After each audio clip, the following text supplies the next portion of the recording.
โสพลผู้อำนวยการสถานีกับเคารพอาจารย์พระครูปริยัตยานุการดร.รองเจ้าคณะอำเภอเขมราชขอความเจริญในธรรมแก่เพื่อนสาธมิกทั้งหลายเจริญพรญาติโยมสาธุชนทั้งหลายทุกท่านทุกคน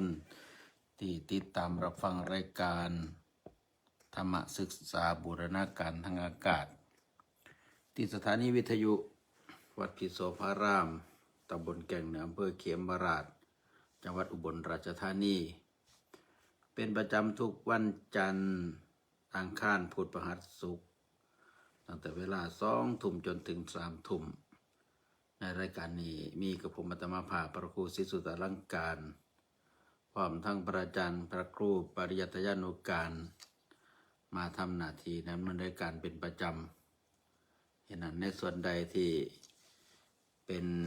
การเป็นประโยชน์เป็นสาระแก่ญาติธรรมญาติโยมทั้งหลาย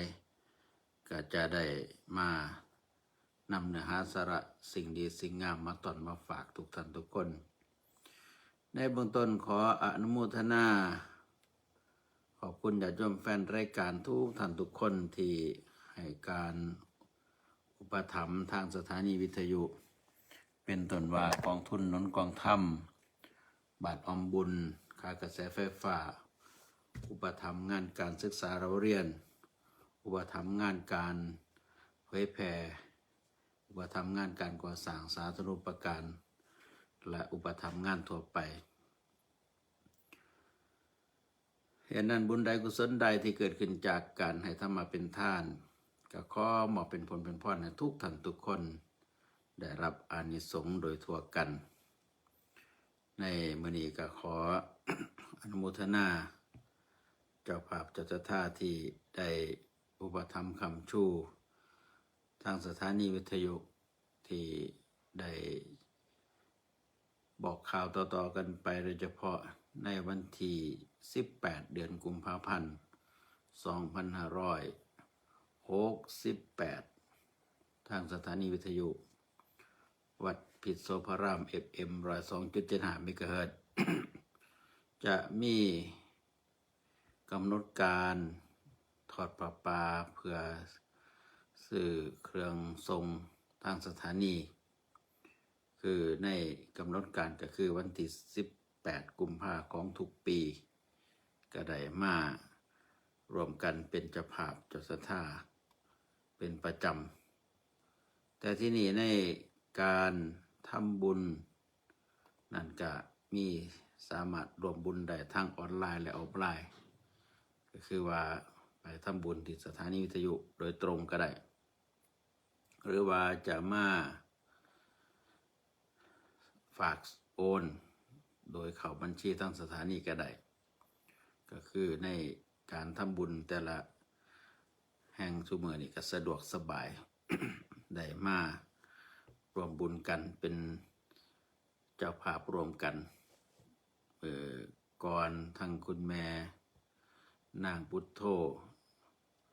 ทั้งคุณแม่นางทั้งปทุมราชเพิ่นก็แจ้งความประสงค์มาฝากจตุปัจจัยมาทำบุญนำปณะแน่ทำบุญงานประพฤติปฏิบัติธรรมนำถวายเป็นค่าน้ำมันเมื่อวานได้ไปทำบุญถวายน้ำปณะอยู่ที่วัดกุดยะล้วนตำบลกุดยะล้วนอำเภอกุดกับอำเภอตะการทางคุณแม่มโนรามนสิงห์ก็ร่วมบุญถวายน้ำปณะ200 บาทแล้วก็มีทำบุญค่าน้ำมันเดินทางอีก300 บาทที่ว่าเป็นกำลังที่จะนำให้การงานศาสนาเจริญก้าวหน้าที่นี่ในการได้ทำบุญนั้นก็เป็นส่วนหนึ่งที่จะเฮ็ดให้ศาสนาเฮาเจริญก้าวหน้ามื้อนี้ก็จะอ่านรายชื่อและนามเจ้าภาพเจ้าท่าส่วนหนึ่งก็ม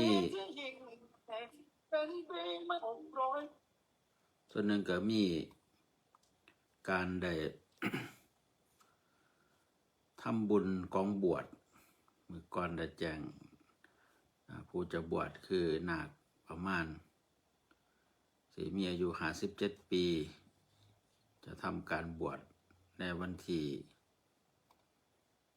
8 มื้อฮื้อที่วัดบรรณขนันตำบลแก่งเหนืออำเภอเขมราชในการบวชนั้นก็จะบวชพักเสาร์ก็มีญาติโยมญาติที่ทำทั้งหลายได้รวมบุญมาทั้งคุณแม่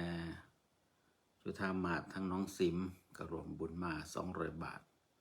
ทั้งคุณแม่ติ๋มทั้งดอนติ๋วอีก500 บาทแล้วก็มีญาติโยมทั้งต่างประเทศก็โอนจตุปัจจัยมารวมบุญเพื่อเป็นการได้เป็นเจ้าภาพของบวชนำอีก5,000 บาทแล้วก็กำลังทยอยรวมบุญมาคือในโอกาสเวลาที่ก่อนมีงานปฏิบัติธรรมก็จะมีการบวชเพื่อจะปฏิบัติธรรมให้แก่อุทิศบุญให้แก่ญาติพี่น้องญาติธรรมทั้งหลายก็จึงแจ้งข่าวงานบุญให้ทราบล่วงหน้าคือในระยะเวลาจากนี้ไปฮอดวันที่15เป็นช่วงเตรียมการเตรียมงานปฏิบัติธรรมที่วัดบรรณขนันสว่างอารมณ์ตำบลแก่งเหนืออำเภอเขมราชจะจัดงานปฏิบัติธรรมตั้งแต่วันที่15 กุมภาพันธ์จนฮอดวันที่23 กุมภาพันธ์อันนี้ก็คือเป็นช่วงงานปฏิบัติธรรม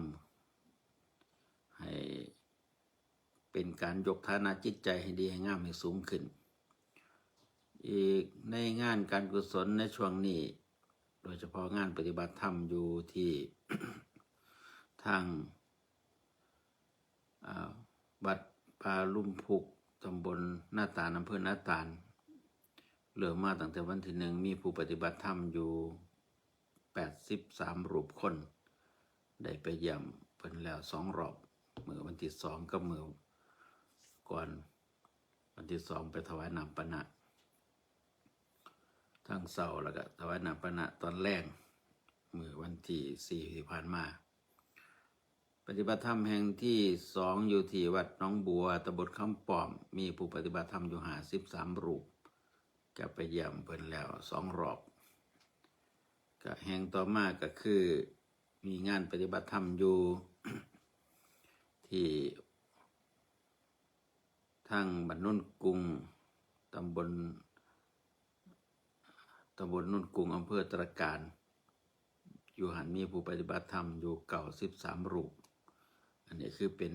จำนวนผู้ประพฤติปฏิบัติธรรมเข้าปฏิบัติกรรมในมื้อนี้เทคนิคทางการเข้าซูมคัดของเข้าไปแล้วก็ออกมาทางสถานีอาจจะเสียงขาดหายแต่ว่าทางไลฟ์สดวารสารข่าวดียังบ่ทัน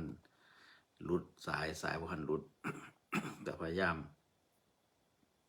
ได้ต่อสายใหม่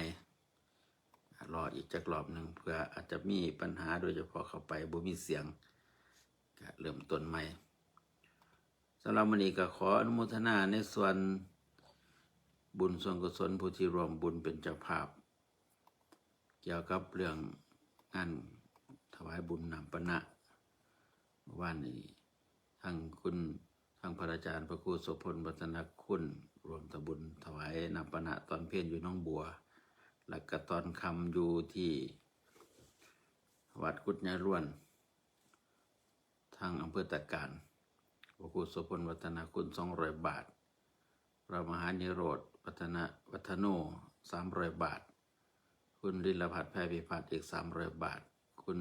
อามและคุณหมอมีอีก100 บาทคุณแม่นุกรผิวทอง100 บาทคุณวิชาญปัทมา100 บาทคุณครูจักริดศรีสุวะ50 บาทแม่ลาบันดาวขนอง100 บาทคุณครูลุงระวีอินสายอีก100 บาทคุณแสงทองเกียรติดี100 บาทคุณแม่ย่น100 บาทคุณแม่อั่ว60 บาทคุณแม่ รัง20 บาทคุณแม่แห่ง20 บาทอันนี้เป็นรายนามที่ร่วมบุญนำปณะเมื่อวานก็มาอ่านย้อนหลังส่วนผู้ร่วมงานบุญกองบวชนาคประมาณจะบวชวันที่8ตอนเสาร์ก็มีเจ้าภาพรวมบุญมาคุณมีพระเสี้ยน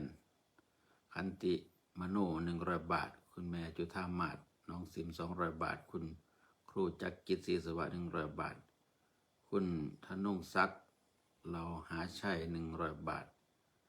แล้วก็นางเมธนีมันธนีทรัพย์ประเสริฐอีก5,000 บาทคุณแม่ติ๋มมันดอนเตียวอีก500 บาทอันนี้รายชื่อและนามที่อ่านชื่ออ่านนามไว้ที่มีโอกาสได้ร่วมบุญมาเป็นเจ้าภาพในกองบวชและที่นี่ในการฝึกปฏิบัติธรรมที่จะหอดอยู่ที่วัดนาคนันนี่ก็มีการได้เตรียมการพอสมควรแล้วจากนี้เป็นต้นไปก็เชิญชวนเปิดโอกาสให้ญาติโยมญาติธรรมมาเป็นหน้าบุญคือมาปฏิบัติธรรมแล้วก็เชิญชวนญาติโยมญาติธรรมผู้ที่ปรารถนาใครในการสร้างบุญก็เชิญชวนมาทำบุญทำทานตั้งการให้ทานรักษาศีลเจริญภาวนาฟังเทศน์ฟังธรรมล้วนแล้วแต่ว่าเป็นการสั่งสมอบรมบารมีให้มีเหตุเกิดขึ้นที่นี่ใน การปฏิบัติจาก15ฮอดวันที่23ในช่วงนี้แต่ละปีก็มีผู้ว่ารวมปฏิบัติประมาณ70-80แต่ว่าปีนี้ก็มีการปฏิบัติธรรมหลายแห่งทั้งวัดสาบัวตำบลหนองผือเพิ่นก็จะเปิดวันที่10 กุมภาพันธ์ 2568ส่วนวัดนาคนันเปิดวันที่18เปิดวันที่15นาคนันเปิดวันที่15ถึง23 กุมภาพันธ์ 2568อันนี้ที่อยู่ในเขตอำเภอเขมราชที่ใกล้เคียงพอที่จะได้ไปเยี่ยมไปทำบุญได้ก็มาทำบุญได้ตามโอกาสตามเวลาตามกำลังส่วนในเนื้อหาสาระธรรมะมื้อนี้ก็จะเกินนำเพื่อเป็นแนวทางในการปฏิบัติก็คือที่เฮาได้อุปถัมภ์หรือว่ามีการจัดงานประพฤติปฏิบัติธรรมนั้นก็โดยว่าในการจะยกฐานะบุญกุศลให้มีให้เกิดขึ้นทั้งจิตใจนี่ก็คือการได้ประกอบคุณงามความดีโดยการชำระจิตใจโดยเฉพาะในช่วงเทศกาลวันมาฆะวันที่12 กุมภาพันธ์ที่จะฮอดนี้เป็นสัปดาห์แห่งวันมาฆมาสเฮาจะทำอีหยังที่เป็นการบูชาคุณพระรัตนตรัยคือบูชาคุณพระพุทธพระธรรมพระสงฆ์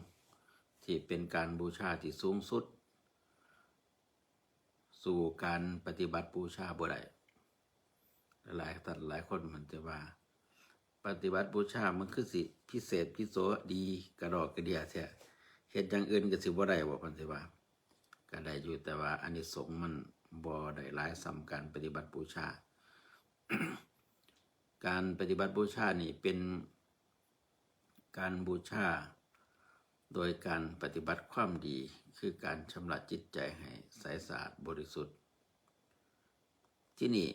หากว่าเฮาผู้ปฏิบัติเองนี่ก็ได้สติสมาธิได้ปัญญาเพิ่มคือการปฏิบัติบูชาบ่แม่นว่าผู้ที่เฮาบูชาคือพระพุทธพระธรรมพระสงฆ์เพิ่นจะได้แต่เฮาเองผู้ปฏิบัติเนี่ยจะได้หลายกว่าหากว่าเฮาปฏิบัติได้ดีจิตเป็นสมาธิก็เฮ็ดให้สมาธิดีขึ้นถ้าเฮามีสติในกายในใจสติก็ดีขึ้น ถ้าเฮาภาวนา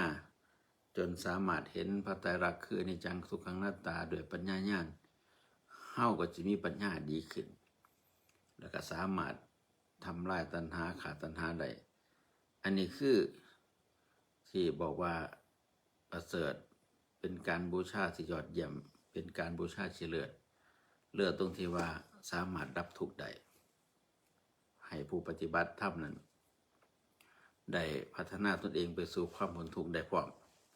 อันนี้ก็เลยว่าเป็นการปฏิบัติบูชาที่ดีที่นี่เฮาเองที่มีโอกาสเวลามาปฏิบัติบ่บัดนี้ก็เบิ่งโอกาสเวลาหากว่าเฮามีโอกาสเวลามาปฏิบัติก็มาได้เป็นหยังคือ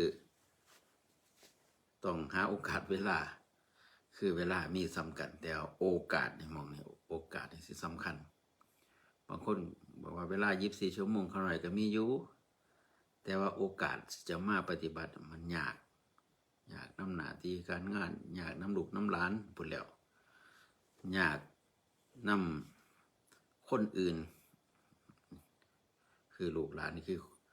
อยากน้ำลูกน้ำหลานอยากน้ำคนอื่นอยากน้ำหน้าที่การงานอันสิมากก็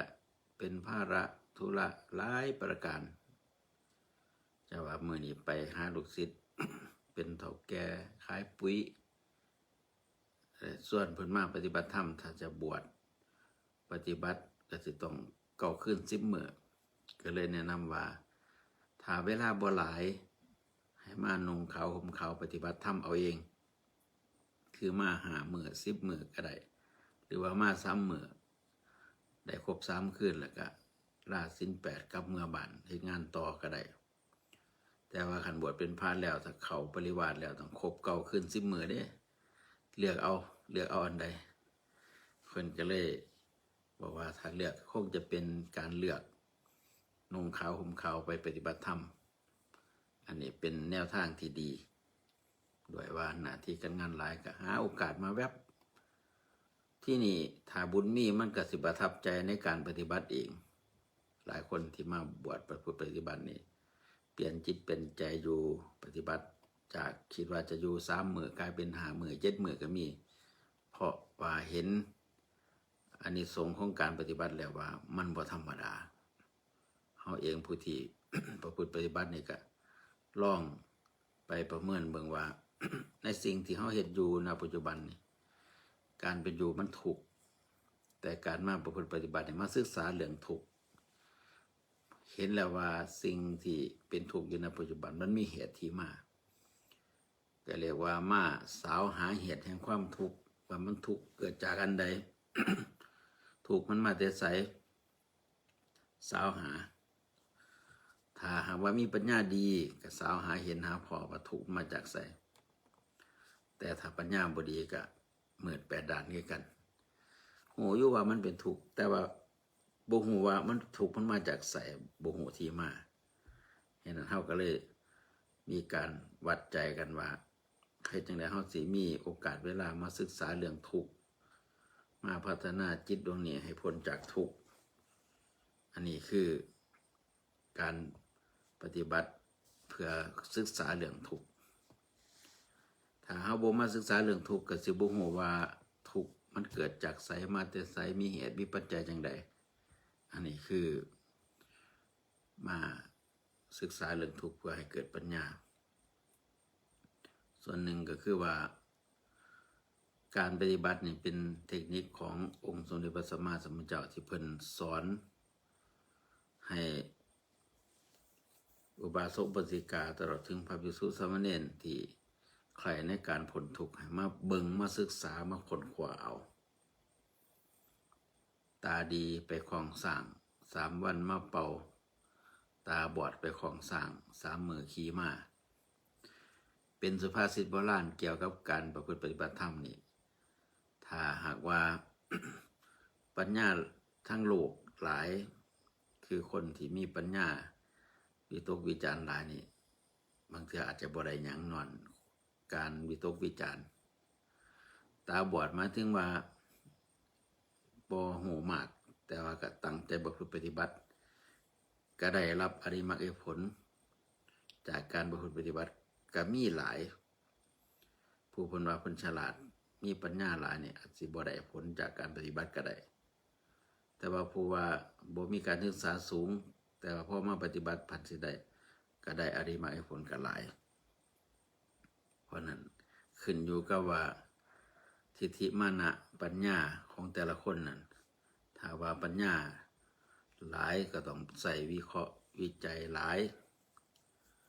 ว่าสิได้บรรลุผลแห่งการปฏิบัติก็สิกินเวลาเป็นหลายเดือนหลายปีอย่างอุปมาคือจังตัวอย่างภาษาริบุตรตอนบวชใหม่ๆนี่ใส่เวลาอยู่15 วันจึงได้บรรลุธรรมเป็นพระอรหันต์ส่วนบริวารผู้ติดตามมา250นั้น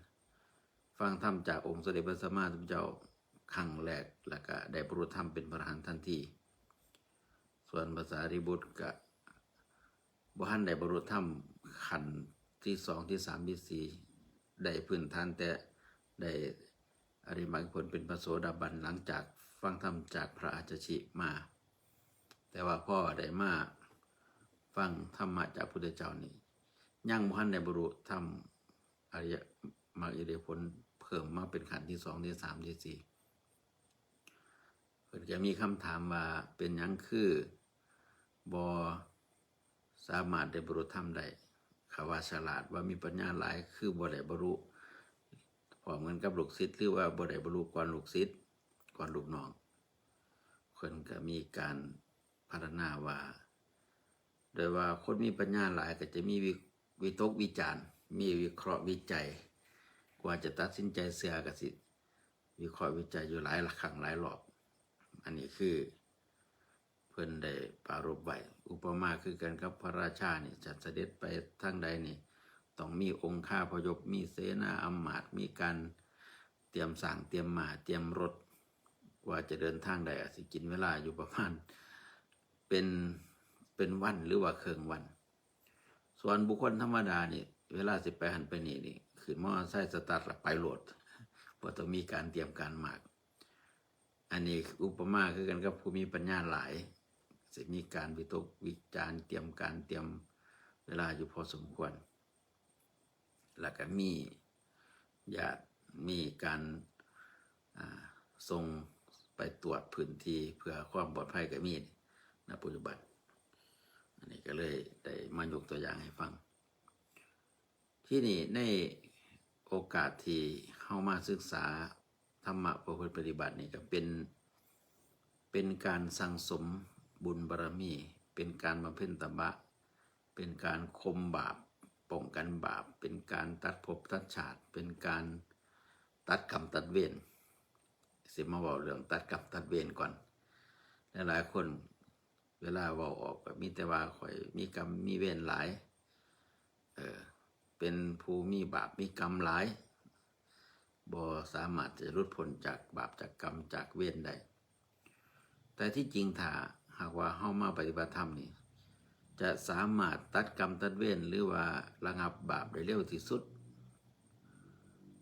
ได้เร็วกว่าการให้ทานได้เร็วกว่าการปฏิบัติศีลอีกยกตัวอย่างองคุริมาน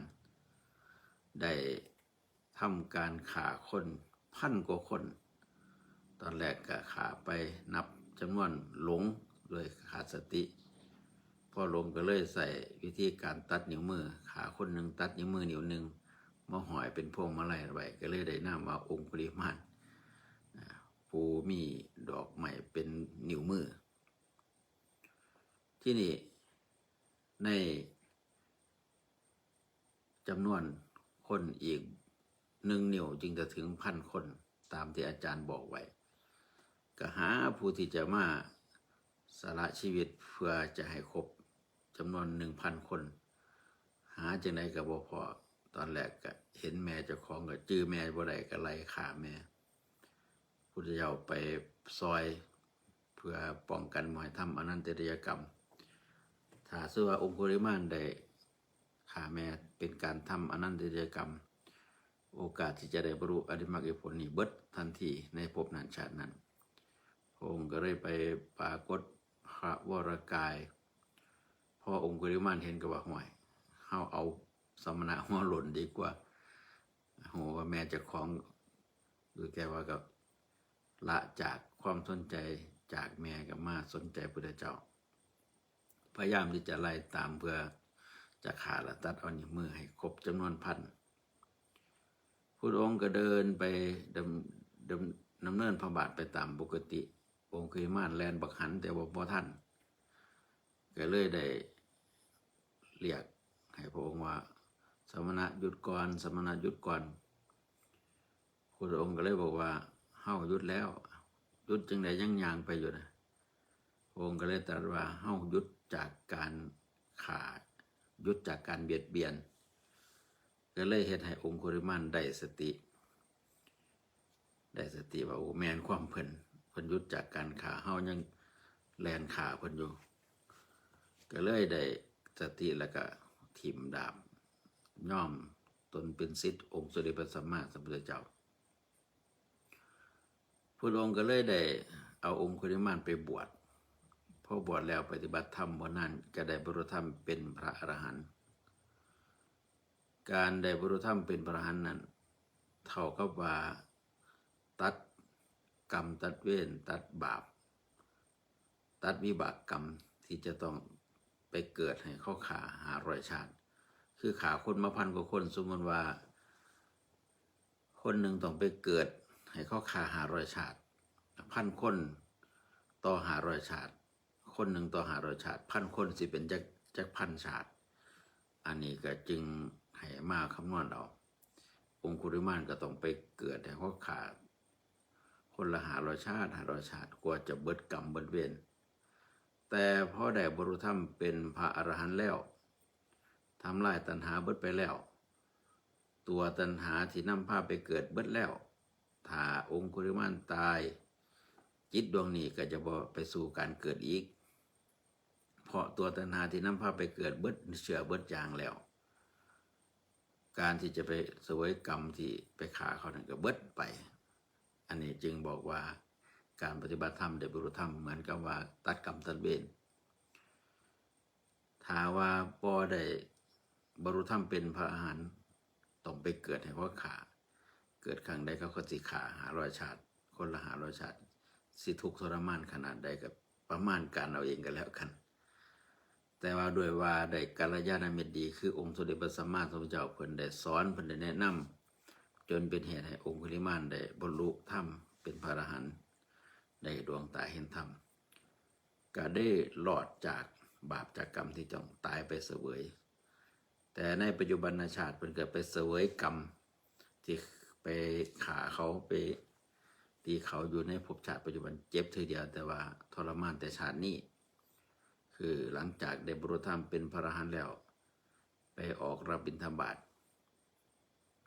คนที่เขาเห็นเขาจำว่าเป็นองค์คุลิมานเขาก็ย่านแลน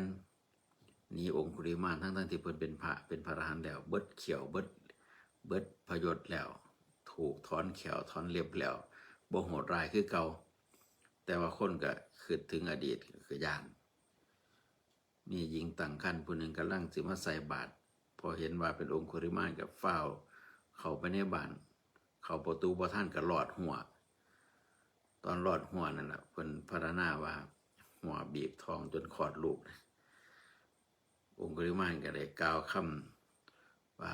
จะโตหังภคนิอริยยชาติยาชาโตนาปิชานามิสัญจิจะปาโนชีวิตังบโรเปตสัจจนัสสัจจนโสติเตโหตุสัพพทาคือให้พรว่าน้องหญิงเจ้าบ่ต้องย่านขอให้เจ้าปลอดภัยก็เลยคลอดลูกโดยง่ายเพิ่นเลยว่า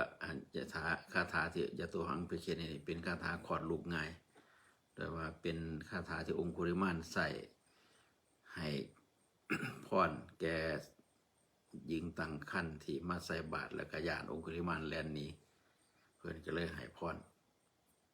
กลายเป็นคาถาคลอดลูกง่ายผู้ใดที่มีลูกมีหลานคลอดลูกยากจมคาถานี่ให้เป่าน้ำเสกน้ำให้กินจะโตหังภคนิอริยยชาติยาชาโตนาปิชานามิสัญจิจะปาโนชีวิตาบโรเปตตาสัจเจนะสัจเจโสติเตโหตุสัพพทาก็เอาไป เป่าใส่น้ำมนต์เป่าใส่น้ำทำลายกินกับขอดลูกง่ายที่นี่เมื่อหนึ่งไปออกรับบิณฑบาตเขาหูว่าองคุลิมานเขาก็เตรียมขอนเตรียมกอดินกับลุ่มประชาท่านแกงกอดินแกงขอนใส่เลือดอาบโตหัวกระแตกกลับมาหอดวัดมีภิกษุซอยป้องกันญาติโยมบ่ให้ดึกขอนดึกกอดินใส่เพื่อเพราะว่าองคุลิมานตอนนี้บ่แม่นองคุลิมานคือเก่าแล้วเป็นพระภิกษุในทางพุทธศาสนาได้บรรลุธรรมถึงขั้นสูงสุดแล้วบ่โหดร้ายคือเก่าแล้วเพิ่นก็บ่โต้ตอบย่อมให้เขาดึกก่อนดินดึกขอนใส่ย่อมเจ็บเพราะว่าคือถึงกรรมที่ไปฆ่าเขามันหนักกว่านี้ซ้ำก่อนดินไม่ขอนนี่เดี๋ยวก็แผลมันก็หายกับเมื่อวัดไปนอนส้มพอผิดบาดแผลที่ถือขอนถือก้อนดินแล้วก็ได้พิจารณาว่าโอ้ความทุกข์เวทนามันเกิดเขาไปสั่งบาปสั่งกรรมนักกว่านี้ขาทำลายชีวิตเขานี่เขาบริทำลายชีวิตเขาแค่ทำลายร่างกายก็หลอดอันนี้คือเรื่องเล่าที่เสวยกรรมในภพชาติปัจจุบันถ้าสู้ว่ากายแตกไปจิตที่ปราศจากตัณหาโบไปสู่การเกิดความทุกขเวทนาจะจงไปเสวยกรรมก็เบิดลง การที่มีจิตใจที่ปราศจากกิเลสคือตัณหานี่ก็อุปมาคือกันกับเมล็ดบักม่วงที่เบิดเชื้อเบิดยางแล้วเวลาเขากินนวลมันแล้วเขาก็เอาเมล็ดบักม่วงไปคั่วให้เบิดเชื้อเบิดยางทั้งในบัดพอไปปลูกลงดินหดน้ำพ่นดินอย่างได้มันก็บ่เกิดอีกเพราะว่าเชื้อยางทั้งในบักม่วงมันเบิดแล้วองคุลิมานปฏิบัติธรรมตามคำสอนของพระพุทธเจ้าจนได้สามารถทำลายเชื้อยางคือตัณหาเบิดแล้วตายแล้วก็เลยบ่ไปเกิดอีกแต่ว่าถ้าคือจังเฮานี่ เชื้อยางคือตัณหายังบ่ทันเบิดถ้าตายแล้วต้องเกิดอีกบาดนี้กรรมใดที่เคยไปเฮ็ดกับสรรพสัตว์ทั้งหลายไว้หรือว่ากรรมใดที่เคยทำบาปทำกรรมมานี่ต้องไปเสวยแน่นอนจะเสวยภพชาติใดนี่ขึ้นอยู่กับกำลังของกรรมก็เลยเฮาเฮ็ดจังไดเฮาสิเบิดกรรมเบิดเวรก็ต้องมาปฏิบัติธรรมเพื่อเป็นการลดทอนแห่งกรรมคือจังองคุลิมานได้บรรลุธรรมเป็นพระอรหันต์แล้วเบิดกรรมเบิดเวรในอนาคตต่อไปบ่เสวยแล้วเสวยแต่ถือก่อนดินถือขอนเขาตอนไปรับบิณฑบาตที่นี่ถ้าหากว่าบ่หันเบิดกิเลสตัณหาอุปมาคือกับบักม่วงที่เฮากินนวลมันเบิดแล้วกินนวลเบิดแต่ว่าไปตากแดดแห้งแต่ทั้งนอกบาดนี้เชื้อยางอยู่ในบักม่วงมันยังมีเชื้อมียางอยู่ถ้าว่าถึงการเวลาเอาไปปลูกลงดินหดน้ำพ่นดินอย่างดีมันก็งอกมาเป็นนอเป็นลำต้นเป็นกิ่งก้านสาขาออกดอกออกผลขยายเผ่าพันธุ์ไปอีกนับต้นบ่ถ้วนอันนี้คือในบักม่วงมันมีอย่างมันก็ต้องไปขยายพันธุ์ต่อไปจิตของเฮาที่มีตัณหาคืออย่างนี่ก็ต้องเกิดอีก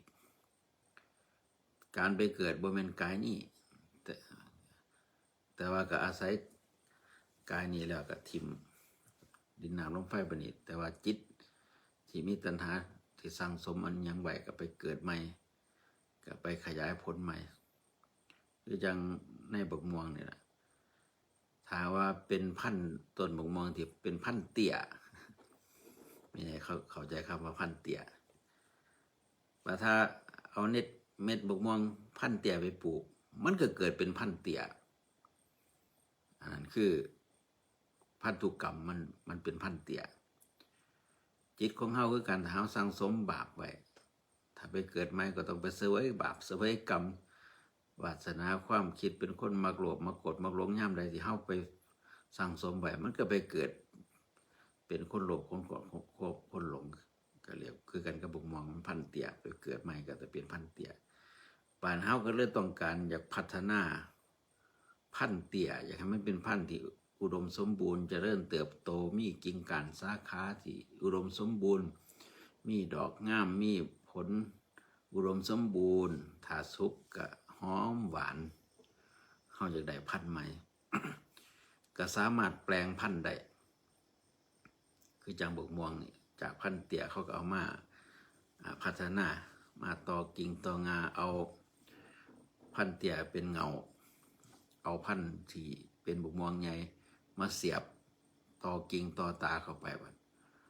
จากบกม่วงเตี้ยกลายเป็นบกม่วงต้นใหญ่บัดเอาติล่ะเขามีการ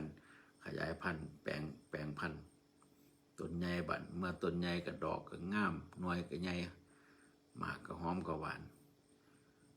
เฮาคือกันเกิดมาเป็นมนุษย์อาจจะเตี้ยด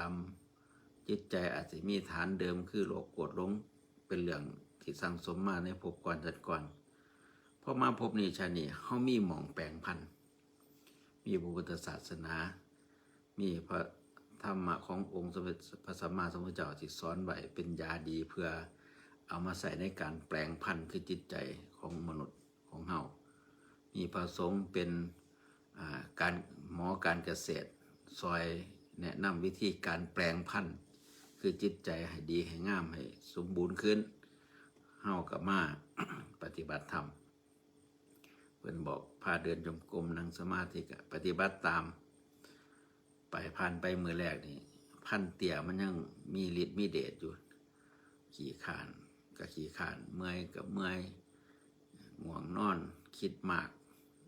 มีความวิตกกังวลมากเพราะฐานเดิมมันยังพันได้รับการแปลงพันธุ์แต่พอผ่านไปวันที่3ที่4ที่5บัดนี้เวลาเดินจงกรมสติก็ดีขึ้นสมาธิก็ดีขึ้นปัญญาก็ดีขึ้นนั่งสมาธิ1 ชั่วโมงในแวบเดียวนั่งดีโตกายโตเบาใจเบารู้สึกว่าจะพอใจยินดีในการเดินจงกรมนั่งสมาธิพอใจในเมื่อจิตสงบเมื่อจิตสงบก็เกิดความสงบระงับจิตใจสะอาดนั่นเห็นบ่จิตมันเริ่มแปลงพันธุ์ใหม่จิตใจถ้าเอาธรรมะของพุทธองค์มากอมเก่านี่สามารถแปลงพันธุ์เตี่ยเป็นพันธุ์ที่อุดมสมบูรณ์เป็นพันธุ์ใหญ่ได้หาว่าในขณะที่ปฏิบัติธรรมอยู่ตายแล้วก็จิตคือบ่ตายแต่ว่ากายนี่แตกไปสลายไปตายไปแต่ว่าสิ่งที่บ่ตายคือจิตใจที่ได้สั่งสมอบรมคุณงามความดีแล้วถ้าไปเกิดพบไม่ชาติไม่บัดนี่ที่เฮามาฝึกฝนอบรมแปลงพันธุ์ไปนี่มันไปต่อหนอดต่อกิ่งต่องาในพบไม่ชาติไม่นี่งามกว่าเก่าสวยงามกว่าเก่าสติดีกว่าเก่าสมาธิดีกว่าเก่าปัญญาดีกว่าเก่ารวยกว่าเก่าปัญญาก็ดีกว่าเก่าเกิดในภพภูมิที่ดีกว่าเก่าเช่นว่าไปเกิดเป็นมนุษย์มีฐานะดีมีสุขภาพร่างกายแข็งแรงมีผิวพรรณดีมีสวดทรงดีมีอายุยืนบ่ตายง่ายมีสติดีปัญญาดีแตกฉานในอัตในธรรมในปฏิภาณในภาษาผลผลจากการที่เขามาแปลงจิตแปลงใจในภพนี้ชาตินี้มันก็จะส่งผลภพหน้าชาติหน้าก็เลยอุปมาคือกันกับแปลงบกม่วงพันธุ์เตี่ยเป็นพันธุ์ใหญ่พันธุ์อุดมสมบูรณ์เฮาบ่แม่นมาแปลงร่างกายเพราะกายนี่ได้มาซ้ำนี้อีพ่อแม่ให้มาซ้ำนี้เตี่ยดำบ่เป็นหยังแต่ว่าจิตดวงนี้เฮาสามารถแปลงพันธุ์ได้ไม่ใหญ่ลองไปแปลงบางทีตั้งแต่บ่คันเคยฟังเทศน์ฟังธรรมบ่เคยประพฤติปฏิบัติธรรมนี่เฮ้ยผู้ใดมาสิมาบอกแต่ต้องได้เถียงขึ้นว่าสั่นบอกเขาบอกมาเถียงด่ามาคำหนึ่งด่าเขาไปเป็น10 คำแต่ก่อนก็บ่น้อยหนาไผเพราะว่ามันคุ้นชินกับการบ่ยอมไผนี่แต่ว่าพ่อได้มาฟังเทศน์ฟังธรรมได้ประพฤติปฏิบัติธรรมแล้วจะเกิดภูมิต้านทานดีขึ้นเจ้าสิด่าก็ด่าไปข่อยบ่โกรธด่าก็เป็นบาปปากเจ้าด่าเจ้าก็ทุกข์ใจเจ้าข่อยสิอยู่แบบสมถะอยู่แบบกรรมฐานบ่โกรธบ่โลภบ่หลงข่อยฝึกใจข่อยรักษาใจข่อยสบายกินก็แซ่บนอนก็หลับจะด่าเป็น10,000 คำข่อยก็บ่เครียดอันนี้คือการได้แปลงจิตแปลงใจจากการได้ฟังเทศน์ฟังธรรมได้ประพฤติปฏิบัติธรรมแล้วมันสิเข้มแข็งเด้เห็นนั้นเป็นหยังเฮาถึงต้องมาฟังเทศน์ฟังธรรม เป็นหยังคือต้องมาประพฤติปฏิบัติธรรมเพื่อแปลงพันธุ์ขี้เกียจแปลงบกม่วงพันธุ์เตี่ยคือจิตใจที่มันเคยสั่งสมแนวบดีมาให้มันดีกว่าเก่าเสร็จแล้วถ้าอยากให้มันดีกว่าเก่าก็ต้องมาแปลงมาขยันมาอบรมเอาเองสร้างมีองค์สมเด็จพระสัมมาสร้างมีธรรมะขององค์สมเด็จพระสัมมาสัมพุทธเจ้ายังปรากฏอยู่ในโลกนี้สร้างมีพระสงฆ์องค์เจ้าพระเหตุพระธรรมอยู่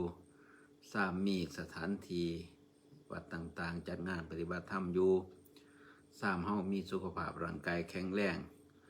มีสติสมาธิดีอยู่ให้ฝ่าวเฮ็ดฝ่าวทำสร้างมันมีสร้างมันได้โอกาสได้เวลาแต่ว่าบาดเนี่ยถ้าเบิดโอกาสเบิดเวลาแล้ว ร่างกายก็บ่ให้อายุก็70-80 ปีย่าง4 ขาก็ยังไปบ่ได้สติก็บ่ดีสมาธิก็บ่ดีปัญญาก็บ่ดีมันเสื่อมไปตามสังขารร่างกายบัดนี้ธรรมะของพระองค์ก็ผ่านไปหลายพันปีก็เริ่มจะมีคนห่างเหินที่จะมาให้ความเอาใจใส่สนใจพระสงฆ์องค์เจ้าก็บ่สนใจภาพประพฤติปฏิบัติมีแต่ผ้าซื้อเลขซื้อหวยบัดเนี่ยมองนั้นแล้วเจ้าสิสวยสิเบิดโอกาสบ่ว่าแต่ซ้ำได้บัดมันสิเสื่อมไปหนาเรื่อยเพราะว่าณตอนนี้คือเป็นยุคเสื่อมจากการปฏิบัติเสื่อมจากธรรมบ่แม่นธรรมะเสื่อมได้คนนี่ล่ะบ่ปฏิบัติธรรมก็เลยเสื่อมจากธรรมก็สิหันเหไปสนใจในด้านวัตถุโทรศัพท์แน่เทคโนโลยีแน่อีหยังต่างๆที่มันอำนวยความสะดวกก็คิดว่ามันดีมันคักมันดีมันงามก็หลงประเด็นแต่จริงๆนะสาระของชีวิตคือการพัฒนาพันธุ์จิตพันธุ์ใจเนี่ยมันเป็นพันธุ์ที่ดีในอนาคตต่อไปเพิ่นจังภาคปฏิบัติ สำหรับธรรมศึกษาบูรณาการทางอากาศมื้อนี้ได้พูดคุยเว้ามาเป็นระยะเวลา52 นาทีในช่วงถ่ายรายการเปิดโอกาสให้ญาติโยมญาติธรรมแฟนรายการทักทายมาทางรายการใดเพื่อเป็นการได้ให้ข้อคิดเพิ่มเติมสาระที่กล่าวมาว่าเป็นอย่างไรมีอันใดจะเพิ่มเติมเหมาะควรบ่ควรหรือว่ามีอันใดที่ประทับใจจะมาบอกมากล่าวมาบอกก็สามารถโทรเข้าทางรายการได้ตอนนี้มีคุณดีโดดูแลภาพและเสียงทางสถานี มีธรรมภาพเป็นผู้เบาส่งเสียงไปทางสถานีก็สามารถโทรกับทางรายการได้ในส่วนหนึ่งก็คือณตอนนี้งานประพฤติปฏิบัติธรรมที่ปราสาทบ้าวพอกเริ่มมาตั้งแต่วันที่30 กว่ารูปก็แจ้งข่าวญาติโยมเชิญชวนไปร่วมบุญจะไปจบโครงการในคืนสุดท้ายวันที่9วัดป่าลุ่มพุกก็ไปจบคืนสุดท้ายวันที่9วัดหนองบัวก็ไปจบคืนสุดท้ายวันที่9วัดกุดญาล้วนทางตะการก็ไปจบโครงการคืนสุดท้ายวันที่9วัดนนกรุงอำเภอตะการทั้งส่งตะเวนออกก็จะไปจบโครงการวันที่9มีเวลาจากนี้ไปหอดวันที่9ผู้ใดจะไปปฏิบัติธรรมไปร่วมบุญก็สามารถไปได้เป็นว่าในช่วงท้ายรายการเปิดโอกาสให้ญาติโยมญาติธรรมแฟนรายการสามารถทักทายโทรกับทางรายการใดเพื่อเป็นการเติมเต็มให้ขอคิดกติธรรมหรือว่ามีประสบการณ์ในการใส่ชีวิตมาที่ผ่านมามันเป็นอย่างไรเคยถูกเคยยากเคยโลภเคยโกรธเคยหลงอโลเจริญพร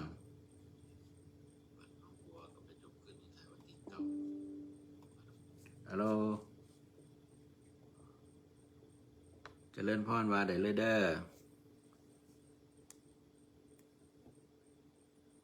เสียงบ่มีหรือว่ามันสายรุดบ่คันบ่ได้ยินเสียงก็โทรเข้ามาใหม่ก็ได้เพราะว่าตอนนี้ก็ได้ใส่เสียงใส่ไม้ทั้งคอมพิวเตอร์ใส่ไม้คอนเดนเซอร์มันเสียงบ่ชัดปัญหาหลายก็เลยใส่เสียงจากไมค์คอมพิวเตอร์ ก็ก็จังโทรเข้ามาใหม่ก็ได้ถ้าสมมุติว่าบ่มีเสียงก็รอฟังอยู่ถ้าผู้ใดสายบ่หลุดก็โทรเข้ามาใหม่ก็ได้ในส่วนที่เป็นงานบุญงานกุศลนี่การบอกข่าวแจ้งข่าวบุญจะนำพาไปสู่การได้บริวารคือเวลาเฮ็ดบุญนี่บ่เฮ็ดบุญผู้เดียวถึงเฮ็ดบุญพร้อมถึงส่วนหมู่พร้อมการปฏิบัติธรรมหรือว่าบอกข่าวบุญคือกันโทรเข้ามาใหม่ก็ได้อันนี้ก็คือเป็นการได้ในส่วนที่เป็นก็จะยมท่านใดที่จะทักทายโทรเข้ามาใหม่ก็โทรเข้ามาได้เด้อตอนนี้กำลังเทสเสียงอยู่แล้วก็ในการประพฤติปฏิบัติธรรมในช่วงนี้ก็ยังเป็นการเปิดโอกาสเปิดเวลาทุกท่านทุกคนจะมีส่วนร่วมแต่สิ่งสำคัญคือวันที่18 กุมภาพันธ์อย่าลืมไปพอกันในงานประปาสถานีวิทยุแต่ว่าช่วงวันที่18ก็งานหลายอโลเจริญพรอโล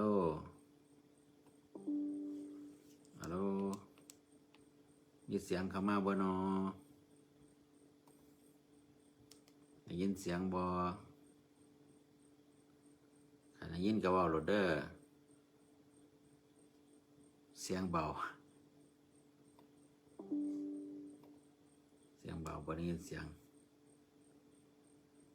ก็ในส่วนที่เป็นระบบอิเล็กทรอนิกส์ก็เป็นตกอยู่แต่อำนาจของอนิจจังบ่เที่ยงแท้แน่นอนมีดังมีบ่ดังก็จังว่ากันก็แล้วกันถ้าสมมุติว่ามื้อนี้เว้าบ่ได้ก็เอามื้อต่อไปเอาสามารถที่จะมานำเสนอข้อคิดเพื่อเป็นกติเป็นการแบ่งปันประสบการณ์แบ่งปันความรู้ให้แก่ญาติธรรมที่ติดตามรับฟังอยู่ก็ได้แล้วก็ในช่วงนี้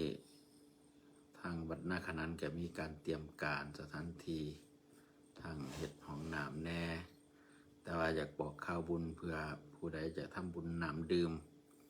เพราะว่าในงานปฏิบัติธรรมในน้ำดื่มใส่หลายเพื่อแปลว่าจะเป็นเจ้าภาพน้ำดื่มจักแพ็ค1 2 แพ็คตอนนี้รับบริจาคน้ำไว้ว่าจะหอดวันที่15นี่ก็สิได้ใส่น้ำตลอดทุกปีก็ได้หลายร้อยแพ็คกว่าจะเฮ็ดให้งานได้ครบสมบูรณ์ก็เลยบอกข่าวแจ้งข่าวไว้เพื่อมีโอกาสเวลาก็ได้ทำบุญน้ำดื่ม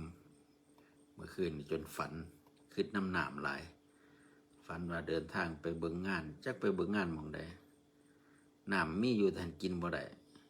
น้ำขวดหนึ่งแขนไว้เป็นน้ำเปล่าขวดหนึ่งแขนไว้น้ำสีแดงๆคือน้ำชาติแต่กับบ่กล้ากินยันว่าเขาเอาน้ำปัสสาวะใส่ไว้ในหันแนมไปทางขวากับเป็นน้ำขวดใหญ่อยู่แต่หันมีคือกันกับน้ำมันกับบ่กล้ากินอีกก็เลยคิดว่าเฮาไปถวายแต่น้ำสีน้ำชามะนาวก็เลยเห็นแต่น้ำสีคือกันกับน้ำชาคือต่อไปสิถวายน้ำเปล่าบัดสิได้เห็นน้ำใสเป็นตะกินเอาเป็นว่ามื้อนี้การติดต่อสื่อสารทางโทรศัพท์บ่มีก็บ่เป็นหยังเอามือต่อไปในช่วงท้ายรายการบุญใดกุศลใดที่เกิดขึ้นจากการให้ทำมาเป็นทานก็ขอมอบเป็นผลเป็นพรให้ทุกท่านทุกคนได้มีสุขภาพร่างกายแข็งแรงปราศจากโรคภัยไข้เจ็บมีอายุมั่นขวัญยืนเพียรพร้อมสมบูรณ์ไปด้วยโภคทรัพย์สมบัติบริวารสมบัติธรรมสมบัติปรารถนาสิ่งใดให้สำเร็จในทีทุกสถานในการทุกมาตลอดไปด้วยกันจงทุกท่านทุกคนเทินขอเจริญพร